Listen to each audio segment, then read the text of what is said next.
On the same day in 1966, one corporation acquired two of the most beloved sailboat brands in America. It paid $986,600 in stock for the first. It paid $6.6 million in cash and stock for the second. Both were gone within 23 years. The corporation that bought them was called Bangor Punta. It traded on the New York Stock Exchange under the ticker BNK. It also owned Smith & Wesson firearms. It also owned Piper Aircraft. Sailboats were a product line, one column in an annual report, one division in a leisure portfolio assembled to capture the consumer boom of the 1960s. What happened to those two brands is not a story about two failing companies. It is a story about what happens when a financial instrument acquires a craft tradition, and about what was left behind when the transaction was complete. This is the record of 10 American sailboat builders bought, stripped, and shut down. And this is what happened to their molds. If you have ever asked why there is no new production bluewater sailboat available in the United States today for under $100,000, the answer starts in 1966 and ends in 1993, and the mechanism is still running. Subscribe to Yachts and Boats so you do not miss what comes next. Before we name the 10, understand the pattern that ran through all of them. A financial conglomerate identifies a profitable niche built on reputation. It acquires the leading brands during a period of founder fatigue, cash flow pressure, or estate transition. It installs professional management and rationalizes the product line. The entry-level models go first, because entry-level margins are the thinnest and the volume required to justify them is the hardest to sustain. The founding designers and operators depart, either pushed out by the corporate culture or simply unwilling to work for a holding company whose primary obligation is to its shareholders. The brand is then run for maximum extraction until returns fall below the minimum threshold the parent company requires. At that point, the brand is sold to a secondary buyer, shuttered, or left to contract into irrelevance. This is not a maritime phenomenon. It is the standard model for financial consolidation in any market built on craft and tradition. The sailboat industry experienced it earlier than most and more completely than most, because fiberglass production sailboats are extraordinarily durable. A hull built in 1971 is still crossing oceans today. That durability means that every boat sold reduces demand for a replacement indefinitely. The used market never clears. New production is always competing against its own past output. The conglomerates understood this when they bought in. The margins were never going to expand. They were extracting present cash flow, not investing in future production capacity. By the time they were finished, the accessible production bluewater sailboat, the boat an American teacher, machinist, or government clerk could buy on a working salary and sail offshore, was gone from the new market permanently. Bangor Punta Corporation is the clearest example of the mechanism in operation. In 1966, it acquired Cal Yachts, originally Jensen Marine, founded by Jack Jensen in Costa Mesa, California in 1957 for $6.6 million. On the same day, it acquired O'Day Corporation of Fall River, Massachusetts for $986,600 in stock. George O'Day, the American Olympic sailing champion who had built his company from a single sailboat design in 1958, sold it to a conglomerate for less than $1 million. Bangor Punta did not sail. By 1984, Bangor Punta itself was acquired by Lear Siegler Incorporated. By 1989, both Cal Yachts and O'Day were permanently closed. Nearly 18,000 Cal hulls had been built across 32 years. More than 12,000 O'Day Day Sailors had been sold. The Day Sailor was inducted into the American Sailboat Hall of Fame in 2003, 14 years after the company that built it no longer existed. The Whitaker Corporation ran the same mechanism on Columbia Yachts. By the late 1960s, Columbia was the largest fiberglass sailboat manufacturer in the world, operating production facilities in Costa Mesa, California, and on the East Coast.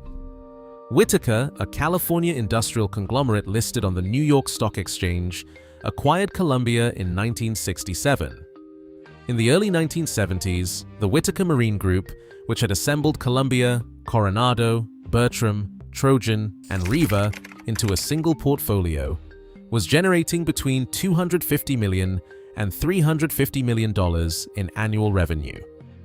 Richard Valdez, the man who had founded Columbia as glass laminates in a Costa Mesa garage in 1958 and built it into the world's largest fiberglass sailboat company, departed in 1972. That was the year revenues peaked.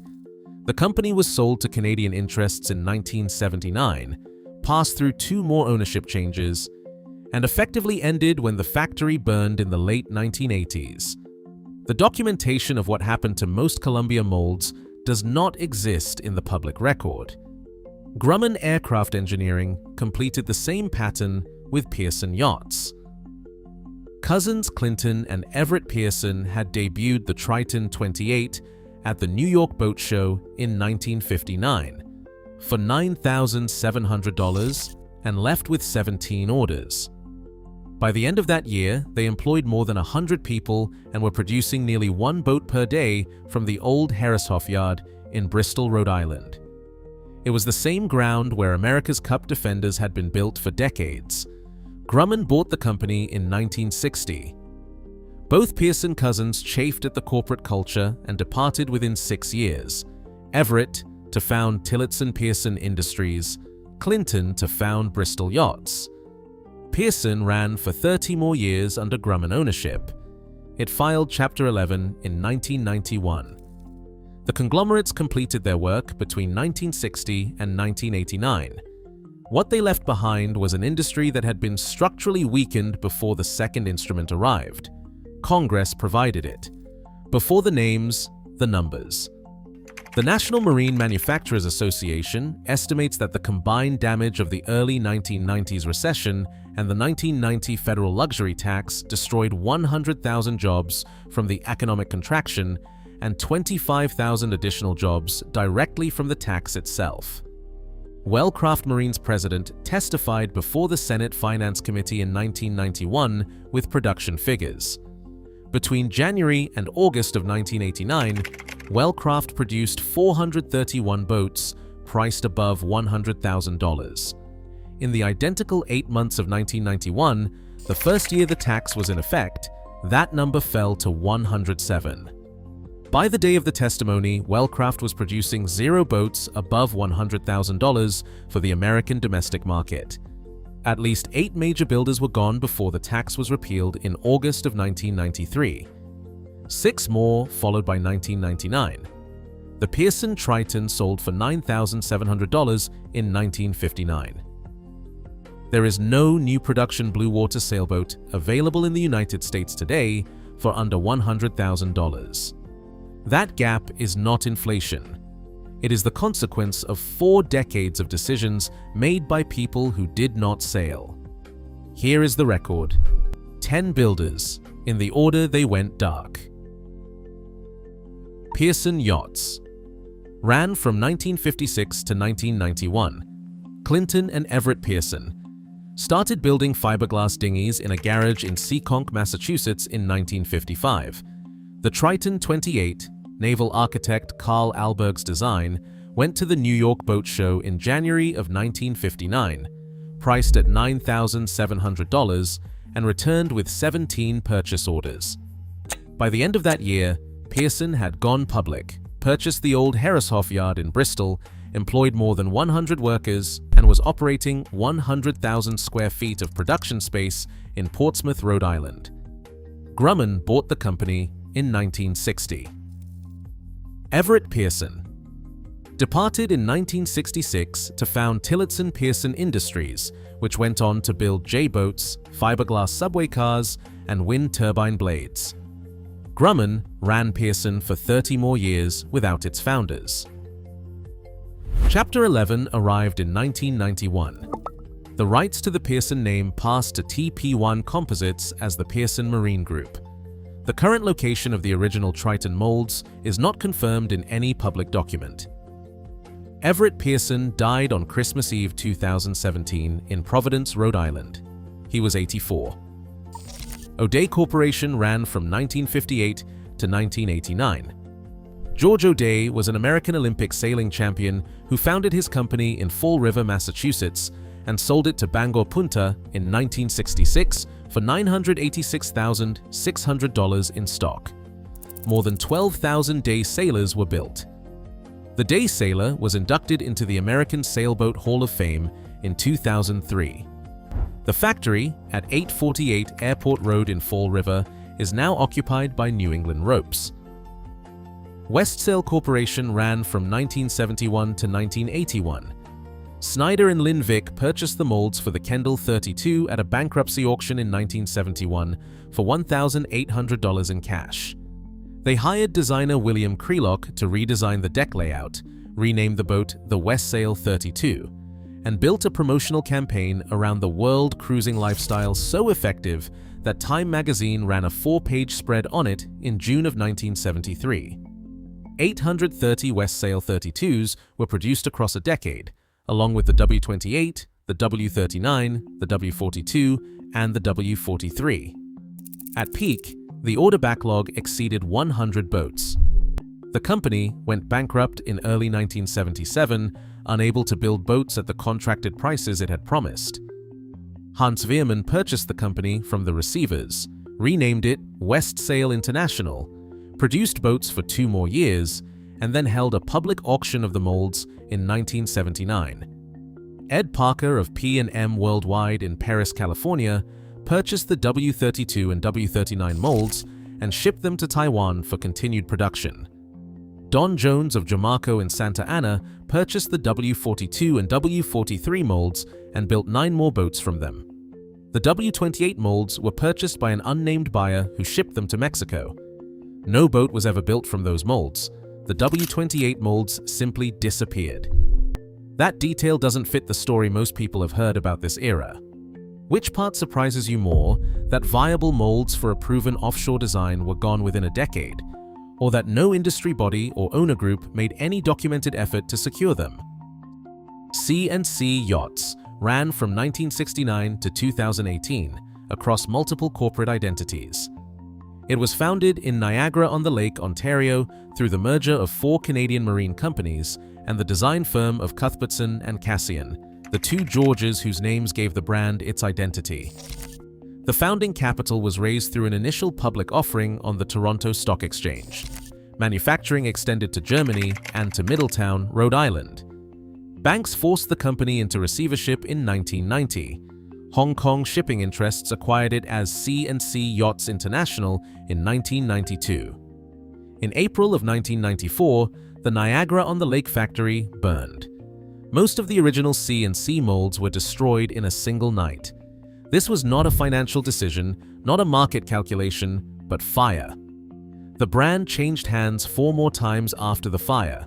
U.S. Watercraft purchased the C&C rights in 2013, entered receivership in July of 2017, and ceased all operations by the summer of 2018. The C&C brand survived 49 years across 6 corporate owners. The molds survived 25 years. Cape Dory. Yachts ran from 1963 to 1992. Andrew Vavalotis founded Cape Dory in Bridgewater, Massachusetts, and built more than 2,800 cruising sailboats between 22 and 45 feet, most designed by Carl Alberg, along with more than 2,000 Typhoon dinghies. The company name and powerboat designs were sold to Newport Shipyards Corporation of Amityville, New York, when Cape Dory folded around 1991. Newport Shipyards itself ceased operations in 1996. The Cape Dory sailboat molds were distributed among multiple builders. The 36 and 40 molds are currently in use at Robin Hood Marine in Georgetown, Maine, where they produce semi-custom yachts under the Robin Hood name. The location of most other Cape Dory molds has not been publicly documented.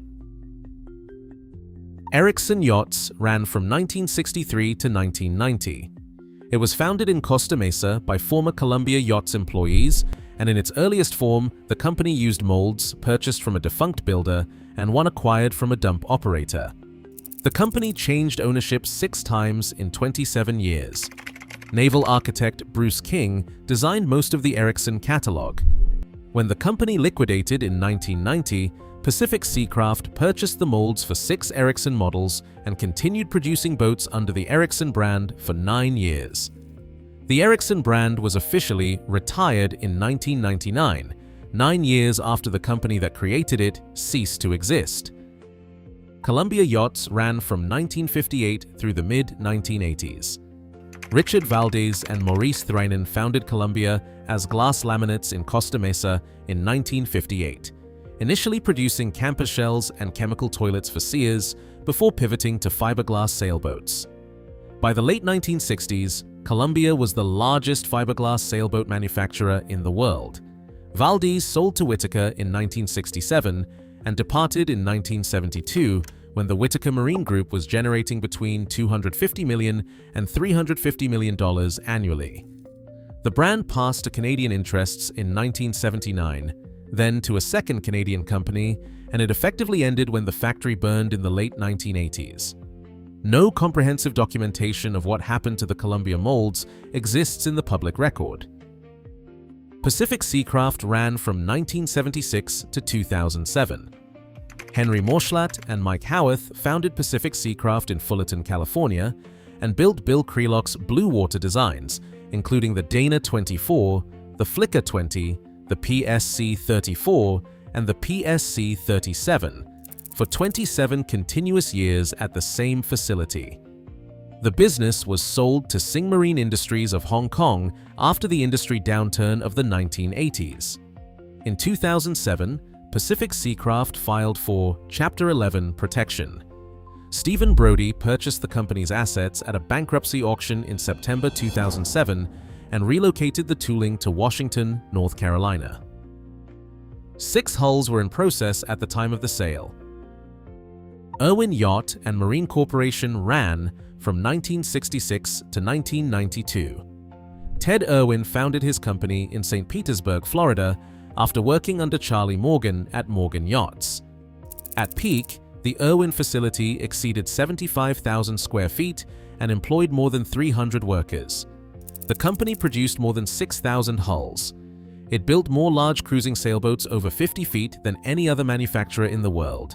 More than 300 of the 52-foot, 54-foot, 65-foot, and 68-foot models combined, boats specifically built for the Caribbean charter trade. Annual revenue peaked at $14 million in 1987 and 1988. By 1989, it had fallen to $8.9 million. Chapter 11 followed.